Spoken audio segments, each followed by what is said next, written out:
back, relax, and maybe get yourself a snack. Me and you gonna have a little chat about books. Hi guys! So I'm here today to do a very highly requested video. This is going to be my favourites of 2016. So I'm going to do lots of little mini categories. So I'm going to talk about general media things first. This is a controversial one because I know not everyone loved it, but Fantastic Beasts and Where to Find Them came out in 2016 and I bloomin' loved it. I adored it. Like, 1,000,000% loved it, loved it, loved it. I know when I said this before in one of my videos, quite a few of you guys commented and said that you did too, so I'm glad that you did. I just adored it so much. It brought back so many of the feelings of Harry Potter that I've been wanting and missing and loving over my life, and it just felt creepier and more fun and darker and sinister, and I've already seen it twice. I went back again. I took my little brother the second time that I went, and it was just so fun to see him enjoying it too. He didn't grow up with Harry Potter because he's only 9, so he's read all the Harry Potter books and I've made him watch all the films and stuff, but he didn't grow up with it like I did or like my generation did. So it's really nice that he's now got Fantastic Beasts to grow up with, and I think it's really cute and I think it's really lovely, and he loved all the Fantastic Beasts and I loved all the Fantastic Beasts. I would love a Niffler. It would be amazing. So Fantastic Beasts is on my list of favourites, and I did buy the book. This book, I have it. I haven't read it yet, but I'm planning to read it in the new year at some point because I think this will be like great. Obviously it's just the script of the screenplays. The next thing on my list is something that is also Harry Potter related, and this is an escape room that I went to with Lauren, Eleanor, Sam, Mercedes and myself. We all went along to this amazing fun escape room. It's in London, it's a Harry Potter one, and basically it's kind of like an escape room where you have to figure out clues to get out of a room. You're all locked in this room together. You have to dress up as Harry Potter students. There's like robes and stuff, and there was the sorting hat, and it was just really fun.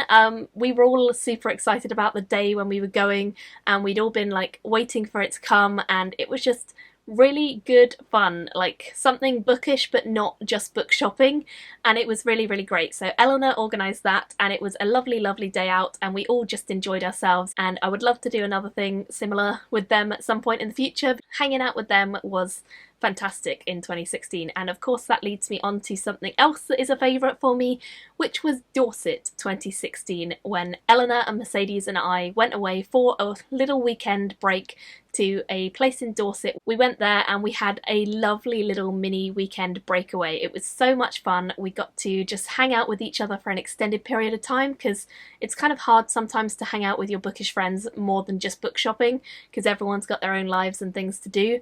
But we booked specially for us all to go away and it was beautiful fun. We just enjoyed chatting and chatting and chatting. I think that's probably what we did the most of. We did read some, we did film some, but we chatted way more, and it was just so good to hang out with the ladies that I chat to all the time, but in person, and getting to spend the time together and do things together was just so good.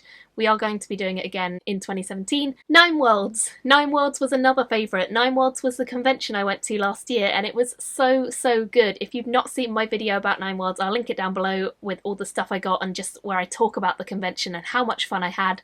I went along with Elizabeth from Books and Pieces. We shared a room in a hotel and then we went there together every day, and it was so good. It was one of the most welcoming, most lovely conventions I've ever been to, and I really enjoyed my time there. Some of the panels were excellent. Getting to meet people is the best thing, I think, about conventions, and hanging out with people, making friends. It's just the best. It really is one of the best things, and I so enjoyed it. I am planning to go back in 2017 to Nine Worlds, and I'm also planning to go along to Worldcon, so both of those things are super exciting. They're also back to back, which is going to be a bit intense, but it's going to be good. I'm hoping to take Eleanor along with me to Nine Worlds and then go and room with Bree from Stories on the Shelf and Claire from Claire Rousseau when I go to Worldcon, and it's going to be great. Both of them are going to be great, but I had so much fun in 2016 doing it that I had to mention it and put it on my favourites. Podcasts. I discovered podcasting in a big way in 2016. I knew about podcasts, but I'd never really got into them. We started the Magical Space Pussycats maybe about halfway through the year. We love doing it. When I say we, it's myself, Chelsea from The Reading Outlaw and Elizabeth from Books and Pieces. We host a monthly podcast where we choose a book and all read it together, and then we discuss that book, and we also discuss what we've been up to and what we've been reading and any other sort of sci-fi fantasy topics that we've come across in that month that we think are interesting. It's basically just a chance for us to hang out and dedicate some time to chatting and being able to just enjoy each other's company, but also you guys get to listen along and tell us what you think as well if you want to. Starting our own one inspired me to start listening to other people, and I discovered Fangirl Happy Hour and Tea and Jeopardy most, I think. Fangirl Happy Hour is an amazing podcast run by Anna and Renee, whose Twitters I will link down below, but I'll also link their podcast. Go and listen to it. It's so fun. They are just so lovely, so chipper, so darling, and I always enjoy listening to their podcast. I also really love Emma Newman's podcast, which is Tea and Jeopardy. It's run by herself and Peter Newman, her husband.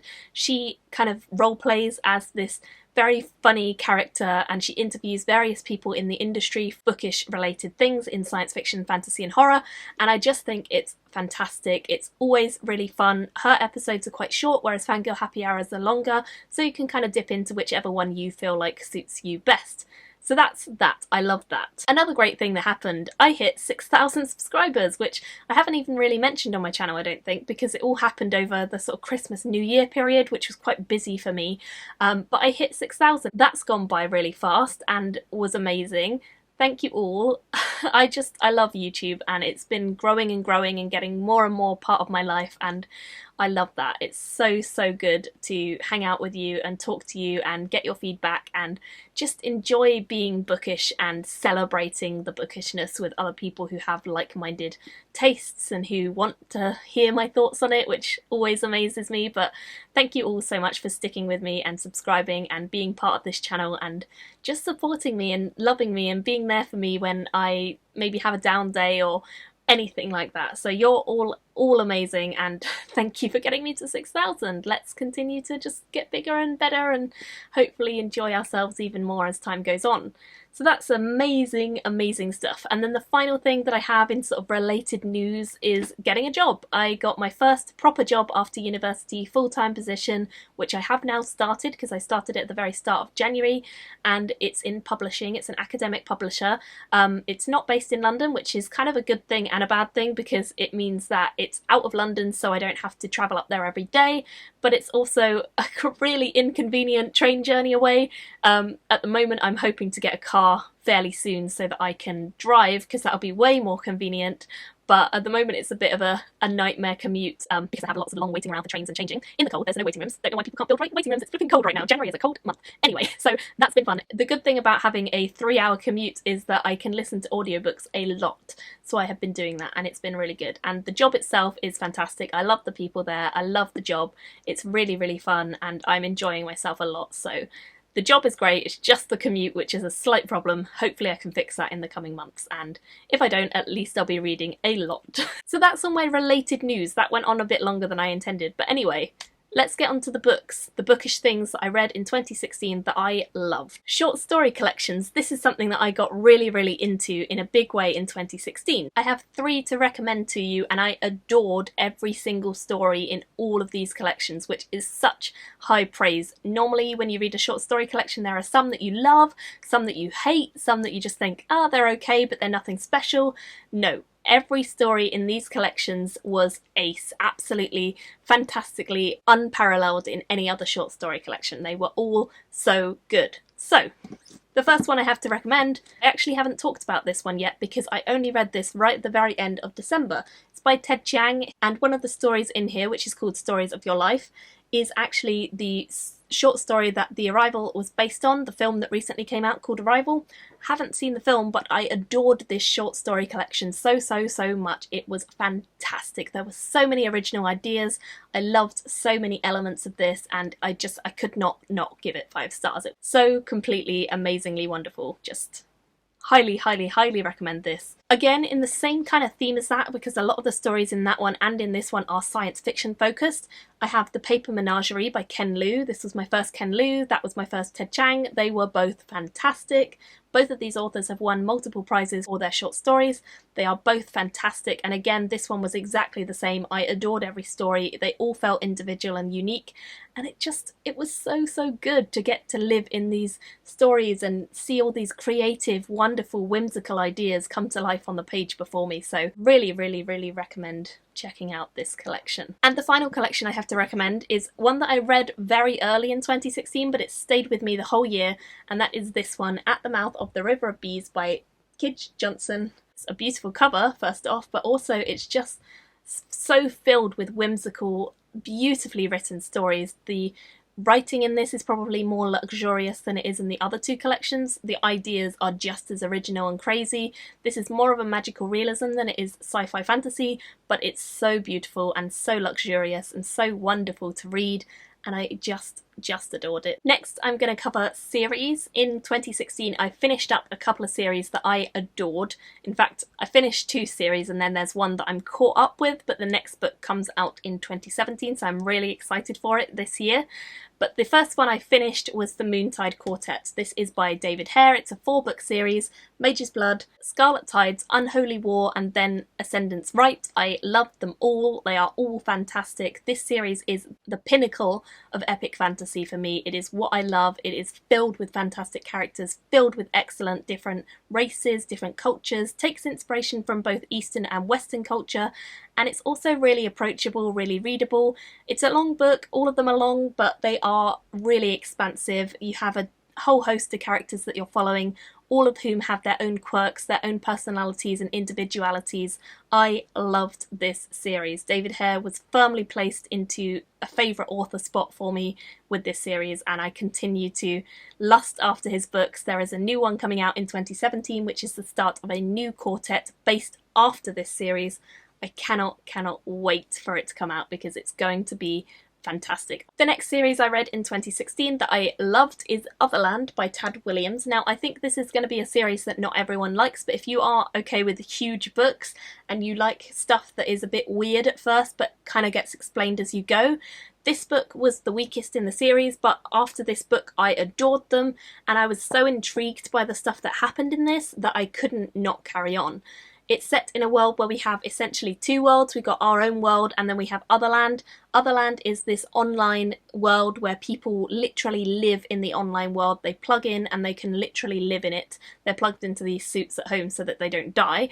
But it's so surreal and so very unique, and it's also kind of creepy because it has parallels to what's going on in our world and the technology that we have today with VR. It's just so interesting, and the mystery elements and the various characters within this have their own plots and their own stories that all kind of come together and coalesce in the final book in this amazing conclusion. It's definitely one of the most mind-blowing, amazing books I've ever read, the final one in this series, for the amount of things it ties together. And there are some really emotional moments in this and some lovely moments, and I can't recommend it more highly. I don't think it's for everyone because it is a slow burner, and this whole book you're just bombarded with things coming at you and not getting the explanations. But the second book onwards, oh my goodness, I was mind blown so many times and I just adored it. And this is probably the best science fiction series I've ever read because of how involved it is and how in-depth it is, and I just loved it. And the final series that I have to recommend is one that I cannot believe I only just started in the year, and that is the Lady Trent series. Natural History of Dragons is the first one. It's in the Memoir of Lady Trent series. It's by Marie Brennan. This is the first book. There are 4 out currently. The 5th one and final one comes out in 2017, and I love them. It is a beautifully descriptive series. It involves a young woman who decides she wants to become a dragon naturalist and study dragons, and to do that she has to defy the social norms. It's set in a kind of Victorian England where a lot of people look down on women, don't think that they can be explorers or anything like that. But she defies everyone and she does her own amazing discoveries as a woman, and she kind of overcomes so many more challenges than some of the men in her party, and I just love her as a character. She's such a good character to root for and to be interested in, and she deals with some really interesting themes in this of like motherhood and grief and loss and fighting against the social norms, and it's just fabulous. As a series, I love it and I would definitely recommend it. Moving on to non-fiction, I actually have 4 picks for non-fiction because this was a category that I got into a lot more in the second half of 2016. I really enjoyed a lot of the non-fiction I read for Non-Fiction November, so if you haven't seen my wrap-up of that month, then go and watch it because there were so many things in that month that I loved. But these are my top books that I read in 2016 that are non-fiction. The first one I have is Escape, which is by CAROLYN JESSOP. This tells the story of CAROLYN JESSOP, who grew up as part of the Fundamentalist Church of the Latter-day Saints, who are an extremist group. She was brought up as part of this religion and she's always lived within it. A lot of her family members do, a lot of her people that she knows, friends, are part of this. She doesn't really know anyone from the outside world, and it's a savage place to live, a really brutal place, because women are treated as basically dirt. People in this community get married to multiple women, so polygamy is a very common thing within this society, and she was bullied and maltreated by her husband and the other wives he was married to, and even the kids of those wives that he was married to, for many years, to the point where she decided enough was enough and she had to get away. And this is her story of what built up to her needing to leave and then how she got away, and it's so emotional, so moving. I couldn't help but cry whilst reading parts of this because it was so devastating to hear about the horrors that she and her family have had to endure just because this guy married her and she's part of this religion. It doesn't make sense to me. It's horrendous, it's beautiful, it's poignant, and it's just eye-opening. So if you've never heard of it or read it, I would hugely recommend it. The next non-fiction is a slightly lighter tone one, and this one I just found so fun. It is The Year of Living Danishly by Helen Russell. It's about Helen's experience with her husband moving to Denmark for a year. She moved out there with him because he got a job at Legoland, which happened to be based there in a very rural part of Denmark, away from the towns and cities. They moved out there and they didn't really know anything about it, but they did know that it was voted to be the happiest place on earth by everyone who lived there. And she thought, how can this be the case when it's a really dark, gloomy place a lot of the year? So she did a lot of research into why the Danes believe that their country is the best place to live in the world, even though it is winter a lot longer than some other places.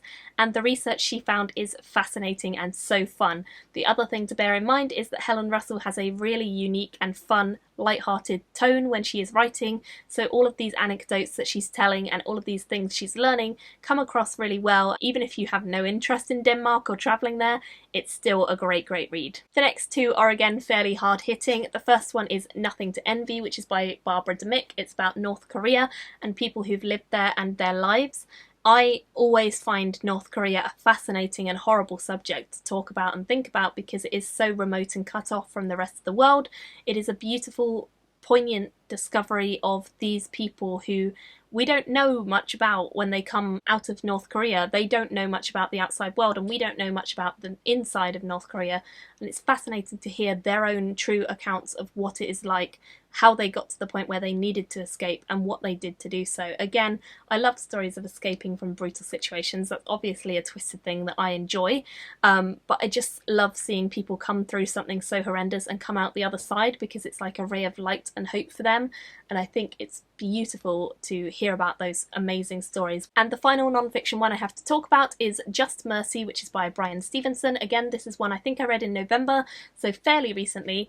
I really enjoyed this. It was definitely a poignant one. It talks about the death penalty in America and incarceration in America and whether or not we have, or they have, a higher incarceration rate than is really needed because of minor infractions and problems with the law out there. It's told by a lawyer, Bryan Stevenson, and so it's a really interesting recount of a real life case that happened. I adored it. I thought it was really fantastically easy to get into, and if you like things like Serial the podcast or Making a Murderer the TV show, I honestly think you're going to fall in love with this and just think it's fantastic as well. It's again shining a light on a real problem that is existing over there now, and I think that's something that is just, it's always a fantastic thing to read about a real problem that you could potentially help with if you're in that country, or even if you're not and you're just raising awareness and getting other people to read this sort of thing. I think it's fascinating and really tragic, but also really wonderful to know about these things and educate yourself. And I think non-fiction is something I've got way more into over the past year, and I will continue to do so in 2017 and beyond, because it's just great. And now, the moment you've all been waiting for, the individual books that were, by all accounts, my absolute favourites of the year. Some of these are parts of series, some of them aren't, so let's just launch straight in. The first one on my list is one that actually comes out in January, so good timing. Good timing indeed. It is this one, Caraval by Stephanie Garber. I was sent this for a review last year and I read it and loved it, and then almost was like, oh god, why did I read it? Because no one else has read it and I couldn't talk to anyone about it because it's not out yet, but it will be out super soon. It comes out on the 26th of January, so very, very soon. Definitely keep an eye out for it and buy it and read it and talk to me. Please, because there's so much good in this. It's about these two sisters who are abused by their father. He is really nasty, and so the two of them manage to escape the island that they live on and go to the Caraval, which is a very mysterious, creepy kind of place. No one really knows what goes on there. It's a thing that happens for a few weeks, and once you go into the Caraval, no one ever talks about what it is that happens there. All the people know is that it's really mysterious, glamorous, creepy, beautiful, sensual, all these things, and that's what people say, but no one actually tells them what happens there. So these two girls go in and they discover so many different things about themselves, about each other, and about this world that the Caraval brings to life, and it's just lovely, staggering, beautiful, heartwarming, emotional, everything I wanted in a good YA book, and I would definitely recommend this. Definitely. The next book on my list is a beautiful one, but this is quite beautiful in another way. It's not sort of dark and twisted and sensual as the other one is. This one's beautiful in a charming, delightful, light-hearted, fun way. It's about a young girl who can't live with her mother anymore because her mother is a witch and she's doing some twisted things. We don't really know how reliable she is as a narrator, but I think it's a fascinating concept. So instead of living in Wales with her mother, she moves to England, she goes to a boarding school, and she lives with her father, who's kind of estranged to her. She doesn't really know him that well. The great thing about this character is that she is absolutely obsessed with books, especially older science fiction and fantasy books. She loves that. So she meets this group who meet every week at the library, and she starts to discuss these books with them, and books become such a big part of her life and her existence that it just is charming. Not only can you make yourself an entire list of recommendations of books to read just from reading this one, you'll also fall head over heels in love with this character. The next one on my list is one that is basically long overdue. I finally read Ursula K. Le Guin in 2016, and I've started off with The Left Hand of Darkness. Read this fairly near to the end of the year and I just adored it, as you can see from all my little tabby notes. It's about a young man who goes to a new planet. No one's ever really been there before from his solar system, his communities, but they want to bring this community on this planet into the kind of central hub that they have, central civilization between all their different planets. It's called Winter and it's very icy year round, and the people who live there have very interesting ideas of gender and the way that they work on this planet. It's definitely not very developed. They still live in this ice age world, so the best that they can do with technology is just build things to fight with other colonies. They haven't really established themselves as well as some of the other people on these other planets have.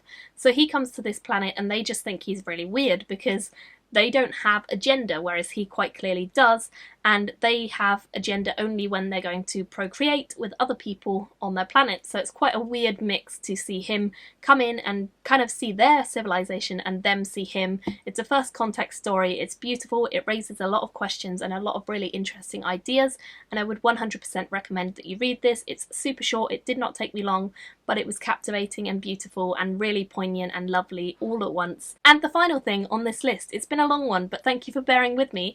The final thing is this monster, The Blood Mirror by Brent Weeks. This is the fourth book in the Lightbringer series, and I adored this. It was full of surprises, and it was so great to see these characters continuing their journeys. I've already fallen head over heels in love with some of these characters, and the world generally is filled with really cool magic that is all based on colours, and whether or not you can draft certain colours means whether or not you can cast certain magics. It's a really fascinating world that takes quite a while to develop. I would say the first book is a lot of development installment, and then the second and third start the story really going. The fourth one was so packed full of surprises. I thought I had an idea of where this was going, and this book shook everything up and completely blew my mind. There were so many moments where I was just gobsmacked by a page that I wasn't expecting, and Brent Weeks is so good at doing that, so I would highly recommend that you check out his Lightbringer series. Obviously start with the first book, but by the time you get to this one, just be wary because there are so many surprises that I did not anticipate, but fully enjoyed. So that is everything. That is all the favourites that I have from 2016. All the books, all the things, all the wonderfulness. I read 308 books, I think, in 2016, which, I mean, I think I've just showed you about less than 10% of what I read, but oh my goodness, so many other things could have got honourable mentions. I just didn't have the time. So thank you so much for watching this. I know it was a long one. Do let me know down below what you had as a favourite, whether it was media, whether it was books. I'd love to hear if you had any of the same ones as me, or if you're going to pick up any of the ones I've just mentioned to you. Let me know that as well. Thank you so much for watching, and I will see you in my next video very soon. Bye! Thank you for watching my video today. Go pick up a book, then come back and chat with me again.